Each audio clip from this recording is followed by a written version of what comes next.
ఎవరు బండి సంజయ్కి అనుకూలంగా ఉన్నటువంటి వ్యక్తులు మైనర్ అమ్మాయి వీడియోలు సోషల్ మీడియాలో వైరల్ చేస్తున్నా కూడా ఇంకా ముఖ్యమంత్రి రేవంత్ రెడ్డి యాక్షన్ తీసుకుంటలేడంటే ఏంది?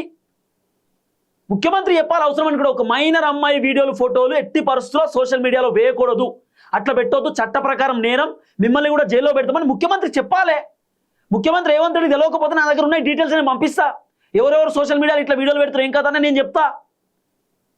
అమ్మాయి వీడియోలు బహిరంగంగా సోషల్ మీడియాలో పెడుతురు. అమ్మాయి సరే, ఆ అమ్మాయి ఏదో వీడియోలు పెట్టిరు కొన్ని, ఆ అమ్మాయి ఏదో బ్రీజర్ బాటిల్ పట్టుకున్నది, ఆ బాటిల్ పట్టుకున్నటువంటి వీడియో షూట్ చేసినటువంటి వాడు ఎవడు? ఆ అమ్మాయి ఫుడ్ తినిపిస్తుంది, ఆ వీడియో తీసినోడు ఎవడు? ఆ అమ్మాయి ఒక రూమ్లో కూర్చుంది, వీడియో తీసినోడు ఎవడు? అవి బయటికి రావాలి కదా. ఆ అమ్మాయి భగీరథతో ఉన్నప్పుడు వీడియో తీసింది ఎవడు? ఆ అమ్మాయి బయట ఉన్నప్పుడు వీడియో తీసింది ఎవడు? ఆ వీడియోలు వేరేటోళ్ళ దగ్గరికి ఎట్లా పోయినాయి? ఇప్పుడు అమ్మాయి వీడియో అయినా భగీరథ్ వీడియో అయినా బయటకు వచ్చిందంటే భగీరథ్ అన్న రిలీజ్ చేయాలి, అమ్మాయి అన్న రిలీజ్ చేయాలి. రిలీజ్ చేస్తుంది ఎవడు? అసలు రికార్డ్ పెట్టింది ఎవడు? ఇవన్నీ బయటకు రావాలి కదా. అసలు ఒక మైనర్ అమ్మాయి వీడియోలు సోషల్ మీడియాలో సర్క్యులేట్ అవుతుందో ముఖ్యమంత్రి, ఒక హోంశాఖ మంత్రి అయినా, హోంశాఖ మంత్రి ఎంత కీలకంగా పనిచేయాలి. ఒక మైనర్ అమ్మాయి వీడియోలు ఎట్లా బయటకు వస్తాయి, ఏంది యాక్షన్ తీసుకోండి ఇమీడియట్లీ, ఎవడెవడు అట్లా పెడుతుండో తీసుకొచ్చి లోపడేయండి అని చెప్పాలి ముఖ్యమంత్రి. ఎక్కడ రెస్పాన్స్ లేదు, ఎక్కడ మాట్లాడే పరిస్థితి లేదు. మంత్రులు సైలెన్స్ ఉన్నారు, మంత్రులు మాట్లాడే పరిస్థితి లేదు. ఏందన్నట్టు జనాలు చాలా తీవ్రమైన వ్యతిరేకతతో ఉన్నారు ముఖ్యమంత్రి పైన.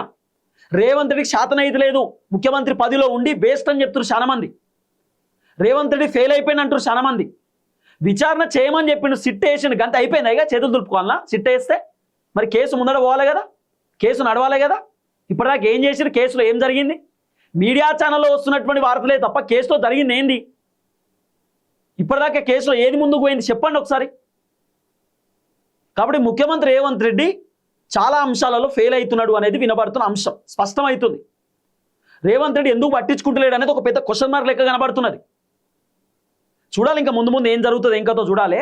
ఇక రేవంత్ రెడ్డి మరి ఈ కేసుని ఏమైనా పక్కదారి పట్టిస్తాడా? ఇప్పుడు ఫోన్ ట్యాపింగ్ విచారణ అంటున్నాడు, ఫోన్ ట్యాపింగ్ విచారణకు సంబంధించిన డీటెయిల్స్ ఇప్పుడు బయట పెడతారట.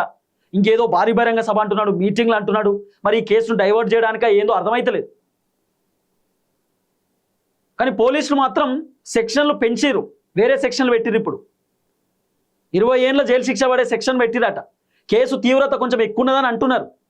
మరి ముఖ్యమంత్రి రేవంత్ రెడ్డి ఏమన్నా ముందడ పోతే ఈ కేసు ముందడుగు పోతుంది. రేవంత్ అన్న ఏం రెస్పాన్స్ కాకపోతే కేసు కూడా ఏం రెస్పాన్స్ అయ్యే పరిస్థితి లేదు. చూద్దాం ఏం ఇప్పుడు హోమ్ మినిస్టర్ అన్న రేవంత్ అన్న, home minister is not a CM. సీఎంతో పాటు హోమ్ మినిస్టర్ కూడా రేవంత్ అన్న దగ్గరనే ఉన్నది. రేవంత్ అన్న ల్యాండ్ ఆర్డర్ మొత్తం చూసుకోవాలి.